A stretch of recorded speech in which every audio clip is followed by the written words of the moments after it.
everybody, welcome. This is my first video review ever.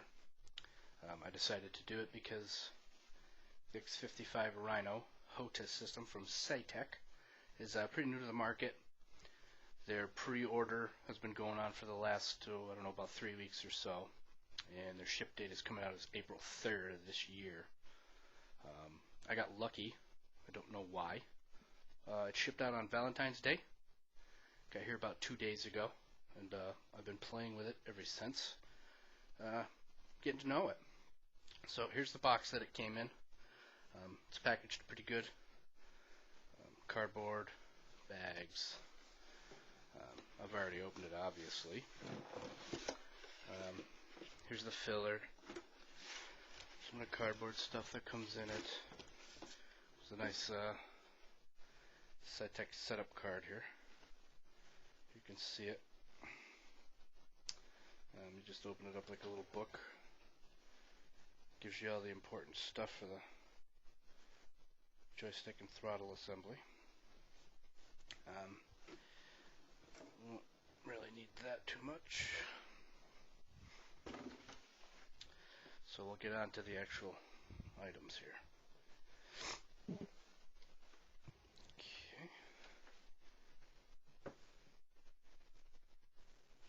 Throttle and joystick assembly.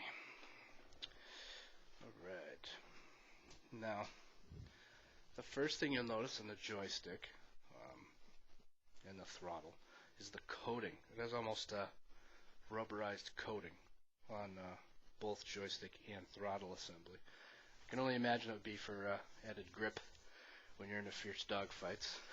Your hands get a little sweaty. Another thing you'll notice is the palm rest here along the base of the joystick.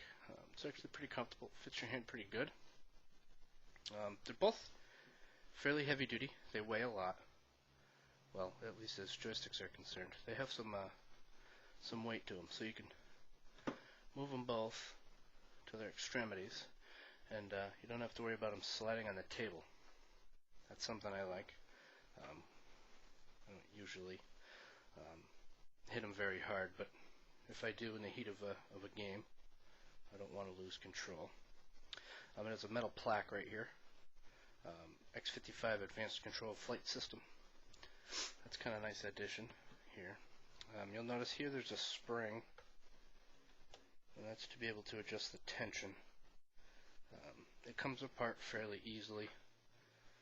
I'll show you here. You undo this ring on the very bottom here. You can see it where my hand is. You just unthread it, and the joystick comes right off. It's plugged in, so I'm not going to do it right now. As far as the joystick is concerned, it has numerous buttons. This one's pretty neat here. It's a pinky switch. Comes out fairly good. It sticks right out there. Got another pinky switch here. Obviously the trigger button off here on the side, kind of out of the way. Nice little thumb button here, and it has 3 hat switches. They'll have positive clicks, so you can feel when you're engaging it or disengaging it. They're 8 position switches. All of them. You can feel the positive clicks as you go around. Another button here. This here says POV, point of view. This would be your hat switch to look around, change your view's perspective. I play a lot of Microsoft Flight Simulator 04, 2010, World of Warplanes and War Thunder, and DCS A-10. It works pretty good. Okay, onto the throttle assembly here. Alright, the throttle assembly is actually really nice. It also has a little bit more weight, I think, than the joystick. This has 4 rotaries, well, 5 I guess if you can count this. This is sort of an infinity scroller. It doesn't stop, it just keeps going both directions. It's made of metal.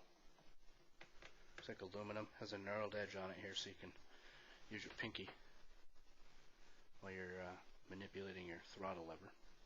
There's 3 modes.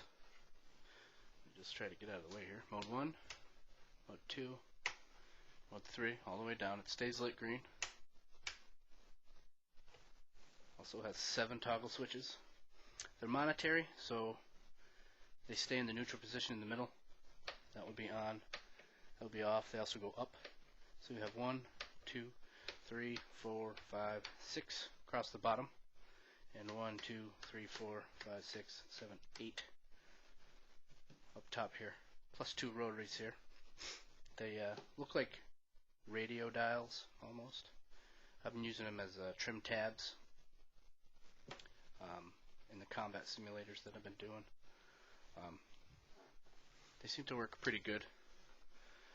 Alongside here, it seems like a little mini mouse almost. It's a little rubberized button right here, and you can move it around. It has no positive clicks anywhere. Pretty much just a little tension to it, and it moves all the way around. And my last joystick, the X-52, that was actually a miniature mouse. I wasn't comfortable using it, so I left it alone, but you could probably map it to whatever you want. Also has another 8-position rotary right here. It's more like a button than a rotary, really nice and stiff. Positive clicking as you're going around. And another one directly above that.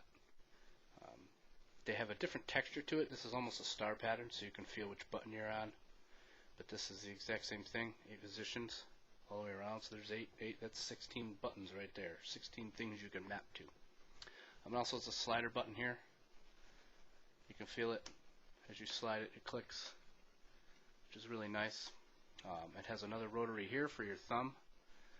As your hand would be on the throttle here, you can manipulate that with your thumb.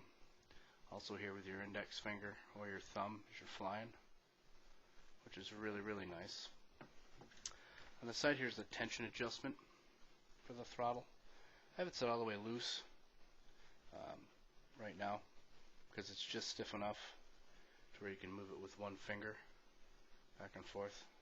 As you start to tighten it, it gets really, really tight, which I suppose you could use if you're going to bolt it or screw it down. It has the screw holes on the bottom and up top here, both sides. This is really tight. The tighter you go, the more risk I have of sliding it across my desk. This is a pretty smooth surface, so I keep the tension pretty much down to a minimum. And it seems to work pretty good. It doesn't move around unless I want it to. You have to at least give it some positive movement here to make it move, which is good. Here's the throttle lock button. As you can see, it's a split throttle. You can see the separation here. Unlock it. You can see the little pin comes out here. You can't see it on the camera. Also, forgive the camera. It's not the best quality for some reason. It's a HD cam, but Logitech decided it wasn't going to be that nice. Well, I forgot here. This button on the side, E. I guess you could map that for whatever, but it's bright red, so you can see it. Eject or war emergency power button. That's a positive click. Can engage that. The split throttle. That's pretty nice for twin engine planes. F-15. Whatever.